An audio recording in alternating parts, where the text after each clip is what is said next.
আমি আল্লাহর বান্দা ঈসা, তিনি আমাকে কিতাব দিয়েছেন এবং নবী বানিয়েছেন।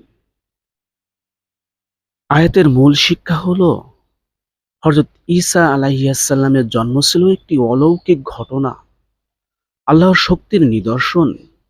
যেমন আল্লাহ আদম আলাইহিস সালামকে মা-বাবা ছাড়াই সৃষ্টি করেছিলেন, তেমনি ঈসা আলাইহিস সালামকে পিতা ছাড়া সৃষ্টি করেছেন। ঈসার উদাহরণ আল্লাহর কাছে আদমেরই মতো। তাকে তিনি মাটি থেকে সৃষ্টি করেছেন, তারপর বললেন হও, আর তিনি হয়ে গিয়েছেন।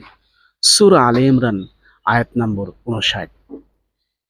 এ থেকে বোঝা যাচ্ছে যে আল্লাহর কাছে কোনো কিছুই অসম্ভব নয়। আল্লাহ যদি বলে যে কুন, সঙ্গে সঙ্গে হয়ে যায়, আর যদি বলে ফায়াকুন, সঙ্গে সঙ্গে ধ্বংস হয়ে যায়। কারণ আল্লাহ সবকিছু পারেন, যেটা মানুষ পারে না সেটা আল্লাহ তাআলা পারেন। তো আমরা যে জন্ম কাহিনী যে শুনলাম, আল্লাহ পাক রব্বুল আলামিন আমাদেরকে বোঝার তৌফিক দান করুন এবং আমাদের ঈমান আরো বাড়িয়ে দিক। আল্লাহ তাআলা আমাদেরকে কবুল করুন। আমিন।